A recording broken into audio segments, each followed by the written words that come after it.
Usually, I just tell you the story, but in this case, part of the story is how we got the story and all the roadblocks we hit along the way, and how hard we fought to bring to light this problem with Palm Beach County's school bus cameras.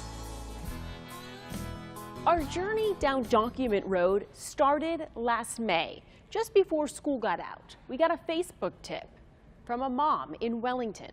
No one has the answers for how my kid came home with a puncture wound to his head. What? The security cameras didn't work? They didn't record? Is this just an isolated incident, or is there something more widespread?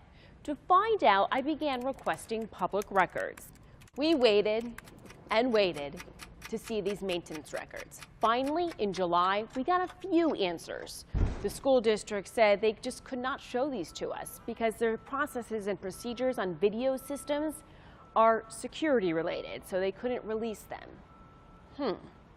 Processes and procedures? I never asked for that. All I want is the maintenance records. So I pushed back and fought again. Now, suddenly, there's 8,500 records. So I said, show them to me. I waited and waited and waited some more. Finally, I said, okay, if it's going to take a long time for me to see those 8,500 records, how about you just show me a blank copy of one of these records? What does it look like? And that's when I got this, a 2-page form. I checked every line, and I didn't see anything about cameras on there. So were these cameras really being inspected? Soon I found out they weren't. A document dead end. With no maintenance records, our next stop on Document Road, incident reports. These are made when there's an event on the bus, whether it's bullying or a fight. They document the who, what, when, where, and why. We're hoping that these incident reports tell us if the cameras on the buses are working. Document Road is full of bumps. The first thing that stops us in our tracks is school police. They don't want to give us an incident report. They tell us the case is still open and under investigation. But wait, by law, they have to give us that report with some of the key details, like the who, the what, the when, the where, and the why. The next speed bump, the cost. These incident reports are only a few pages long.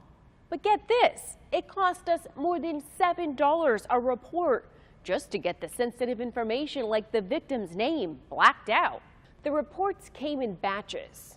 First, we got 10 reports. And we began to realize that some of these didn't even mention if the cameras were working. No mention at all.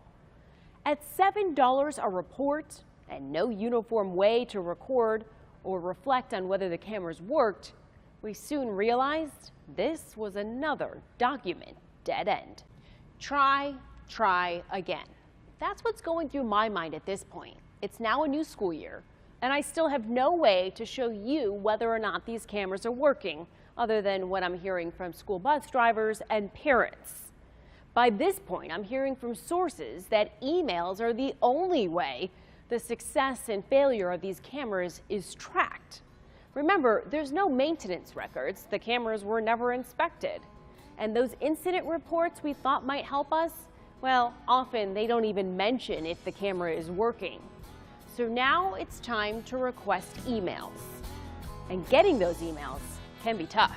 Just like with your email, when you're trying to search it, you need to put in different keywords to come up with the emails you're looking for. Well, the same thing applies when you're asking for emails as a public record. We knew this wasn't going to give us a perfect number, because if we didn't give the same keywords that the school district uses, we wouldn't get some of those emails. But we thought it might give us an idea of how often these cameras are working or not working. With emails, we're not allowed to see certain information, anything that's sensitive, or student names. So they have to actually block out all of that information. It takes a lot of time and it can be expensive. But we felt like it was worth the price because it's the only way we can track whether or not these cameras are recording. Our journey down Document Road started a year ago when we began documenting problems with Palm Beach County school bus cameras. after hearing from parents like Jack in Boca Raton. I was just furious. I'm like, my son was strangled on the bus? What? Well, Kim's gonna show us everything. And then she dropped that bomb on us. She just straight up said, I'm gonna be straight with you. There's no video. While documenting how often the video cameras don't record, we hit many roadblocks. Our records requests often denied for security reasons. Every time we hit a roadblock, we took a detour, asking for other records that might also document the problem. After 10 months of investigating, our story aired. The school district threw roadblocks our way, denying some of our record requests. We exposed that the district spent $1 million of your tax dollars, but never spent a dime to put anyone in charge to make sure those cameras are working. Months after we began asking questions about those cameras, Superintendent Dr. Robert Abosa arrived in town and began rolling out changes. It's actually one of the worst transportation systems I've seen in 20 years. The superintendent told mechanics to begin checking those cameras. Here's what the inspection form looks like, but when I asked to see it, I was told I couldn't for security reasons. So we kept pushing. Finally, our story aired, and that's when people began to take note. The Palm Beach Post even writing about our document battle. 2 months later, we are finally closer to our final destination, maintenance records. When mechanics check those cameras on the school buses, they fill out this form. That's what it's supposed to look like. But take a look at the form the school district gave us. It has all sorts of missing information. Once again, the reason? Security concerns. Our lawyer, though, thought we had a case, and she fought back.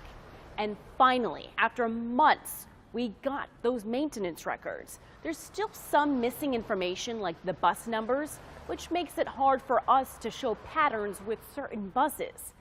But it's a big step forward in documenting the problems with Palm Beach County school bus cameras.